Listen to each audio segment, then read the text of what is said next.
Bonjour à toutes et à tous, ma team Kiefer, j'espère que vous allez bien. Aujourd'hui pour cette nouvelle vidéo, on se retrouve pour la présentation complète de la 14e étape déjà du Tour de France 2023. Étape de montagne, vous l'avez compris.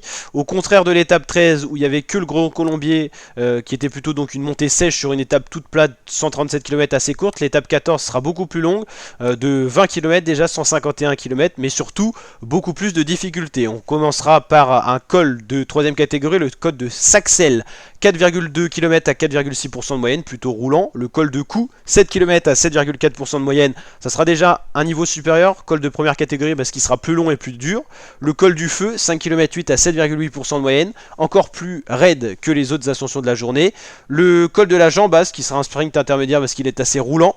Et ensuite on aura des vrais cols beaucoup plus longs, 13,9 km à 7% de moyenne pour le col de la Ramaz, col mythique du Tour de France. Et le col de Jouplane qui est réputé pour être pentu, 11 km 6 à 8,5% de moyenne. C'est pour ça qu'il est hors catégorie, parce qu'il est très dur. Il n'est pas forcément très long par rapport à certains cols comme le Colombier qui fait 17 km, mais il est surtout très pentu. Et on va justement aller voir ses pentes. Sprint bonus signifie 8, 6 et 4 secondes pour le premier, deuxième et troisième qui passeront en tête de ce sommet.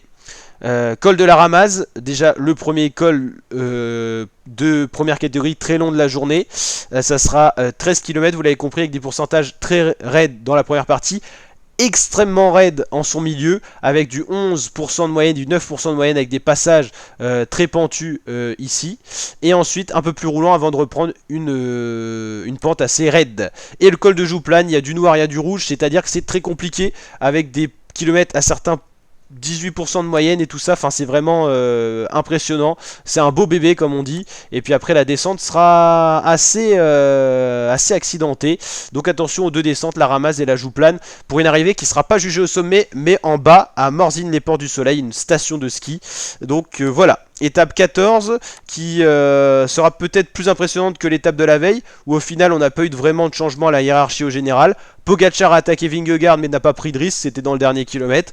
Vingegaard est pour l'instant maillot jaune fragile, seulement 9 secondes. Pogacar qui grappille seconde après seconde pour essayer d'aller chercher ce maillot jaune qu'il n'a pas porté encore cette année. Jane toujours 3ème à 2,51 avec une petite marge quand même sur Carlos Rodriguez. Adam Yates pareil grappille des secondes pour revenir petit à petit sur l'espagnol de la Ineos. Simon Yates c'est à 1 seconde seulement de son frangin. Adam et Simon ils ont quasiment la même génétique, ils sont 5 et 6ème mais surtout à une seule seconde, c'est vraiment impressionnant. Pello Bilbao, il est toujours classé au général, 7ème, Pidcock 8ème, 10 secondes entre ces deux coureurs, hein. Le top 10 est loin d'être joué. Bon, on connaît maintenant à peu près le gagnant du Tour de France, ça soit Vingegaard, soit Pogacar, vraiment extrême surprise, Gilles ou un autre. Et au niveau du top 2, on sait que ça sera Vingegaard ou Pogacar, on connaît pas l'ordre. Mais après pour le top 10, ça reste assez... il y a encore beaucoup de surprises de possibles.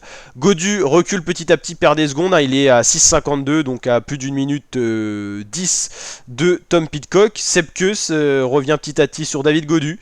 Pinot 11ème, Bardet 12ème, mais avec pas mal de retard. Menchez, Félix Gall, Guillaume Martin, Landa, Burman, Cachrovero, Madouas, Berthet.